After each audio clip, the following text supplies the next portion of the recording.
Welcome, everyone, to an NABC chat. I'm Andy Katz, pleased to be joined by Craig Robinson, the NABC Executive Director. And Craig, practice starting on October 14th, officially 5-on-5. The season starting on November 25th. So we have start dates.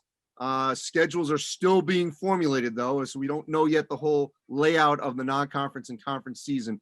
What has been your message here as practice is starting to ramp up to the membership? Well, Andy, and it's always great to be with you. Thanks for having me.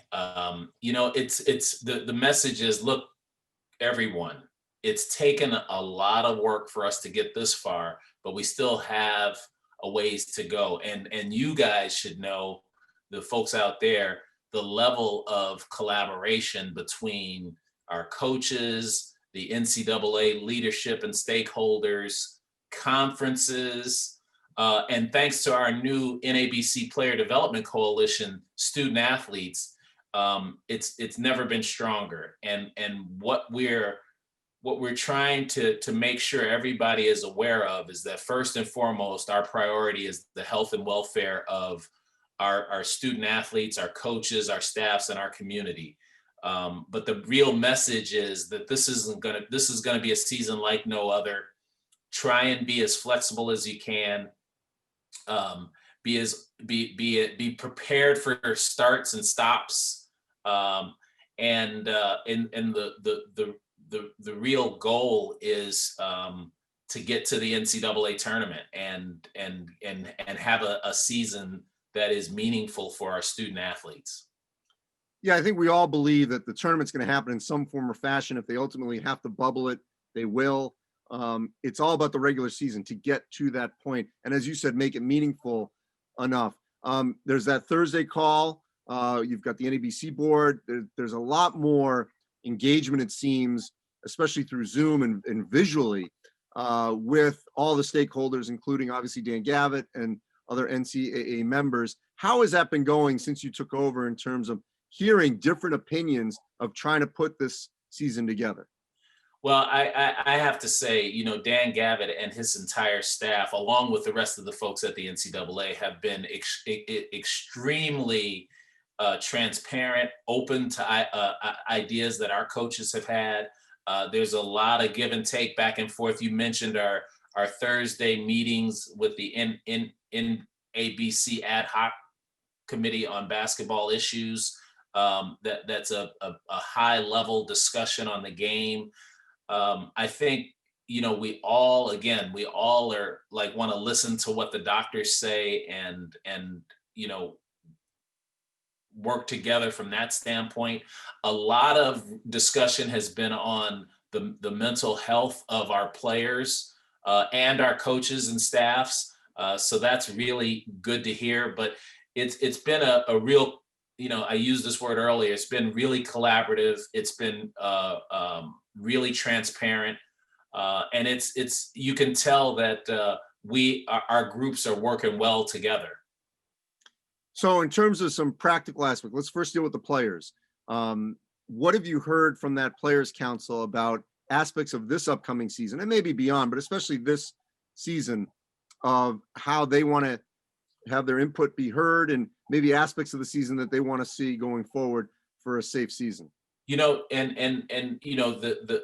want to keep a lot of stuff confidential, but I can tell you that the players talked a lot about having a meaningful season, having enough games for it to make it worth their while. I think there's some talk about getting an extra season of eligibility because of the COVID situation. If that were to come to pass, I think that would allay a lot of fears for players.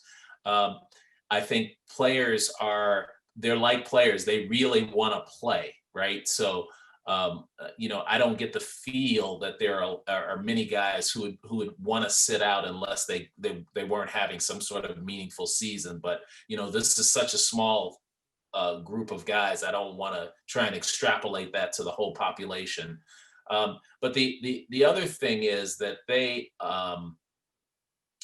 they're really excited to get started, right? Because if you think about these players, they have been Some of them have been on campus since the summer and haven't gone home for COVID reasons. They don't want to take anything potentially home to their families. And and our coaches have really done a good job of keeping them sort of bubbled up, for lack of a better term.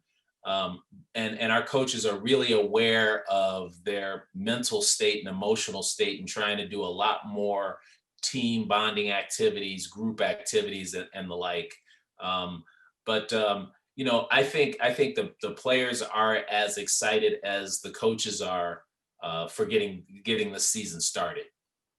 It's clear, Craig, that coaches are going to have to be leaders in the sense of the optics of COVID, whether that's wearing a mask, whether that's, practicing good hygiene, whether that's encouraging the players. And I know we can't force them to getting a flu shot, but really encouraging that, to prevent that you even get the flu.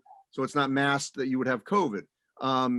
What's been the conversation like that within the NABC and the coaching, all divisions basically, of making sure that they show good leadership in things that literally have to get done over the next couple of months?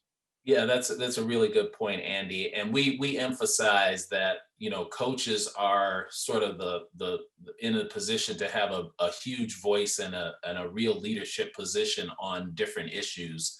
And again, we've talked about flexibility. We've talked about there we might be asked to do some things that we normally wouldn't want to do, like wear masks. We don't know if that's going to be an issue or a requirement of the season, but we have to be prepared to do whatever we can so that we can enable our players to have a meaningful experience and get our schools and our communities going again in the safest way possible.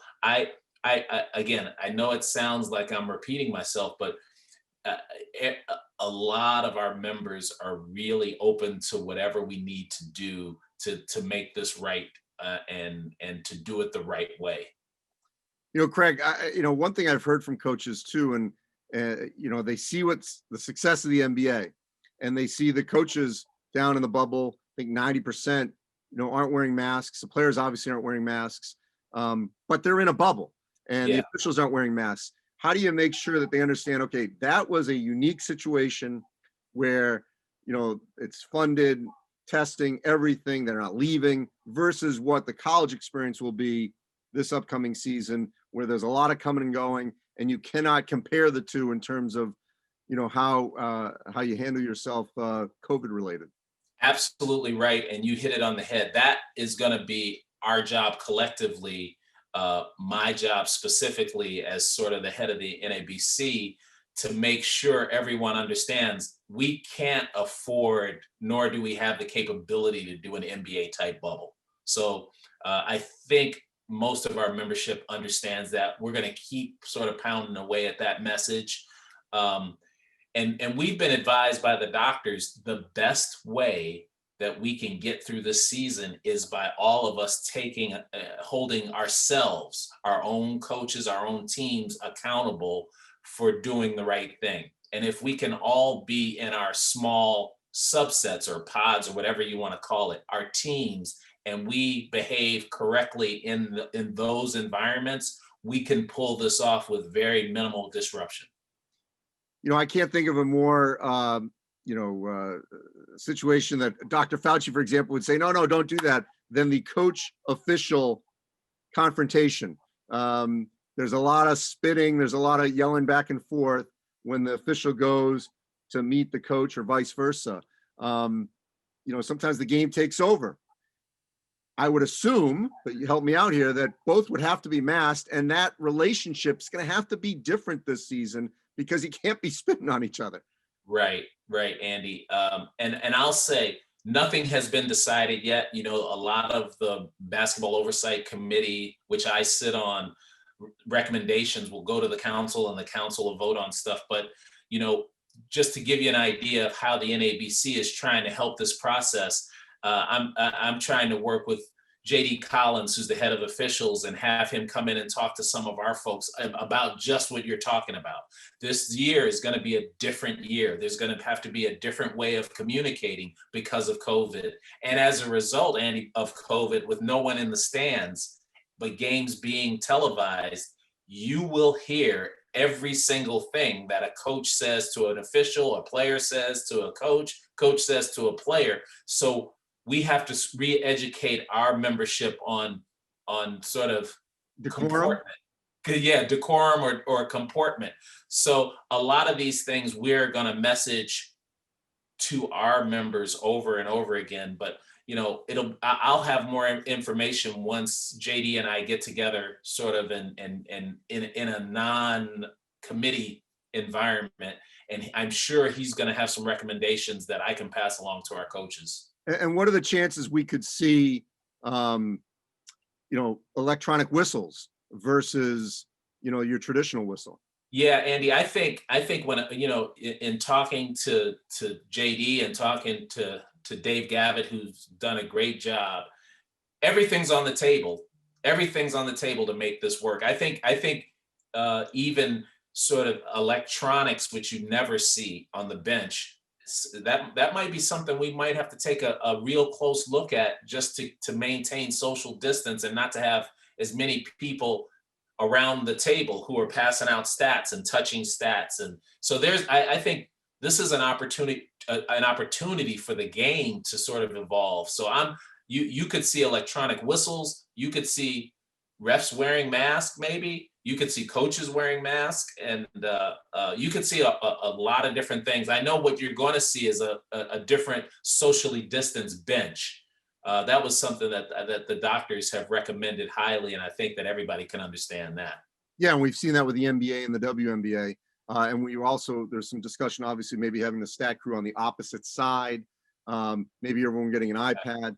One last thing, Craig, in a sort of a trivial aspect of this, especially with no fans, and probably the majority of arenas, at least the first part of the season, we'll see how long it lasts, is the dress code. I know you can't mandate it, but in the NBA, I know it's in Florida, it's been mostly summer, early fall. They're not wearing suits, it's golf type shirts, polos, and khakis. What are the chances we could see that, across the country? That's a great question. And you remember when I coached, I rarely wore a tie because it just was so uncomfortable. But I think that will be something that we'd like to sort of be on the same page on as a group of coaches. But unlike the NBA, we're sort of governed not only by the NCAA, but by the conferences we all belong to. So you could see some conference situations that would be different depending on the conference. If there were a time to really lobby for a more relaxed dress code, like slacks and a polo shirt, like what we're wearing, or a sweater, just something a little bit more relaxed, I think we could see it. We in our ad hoc committee meeting, we all laughed that what we don't want is somebody coming out with a three-piece suit and then somebody else coming out in like a warm-up suit. So we're going to try and be consistent as coaches, but it remains to be seen. Listen, if that's what we have to worry about, we're in good shape. Yes. Well, Craig, I appreciate it. Stay safe. Thanks, Andy. You too. Always a pleasure.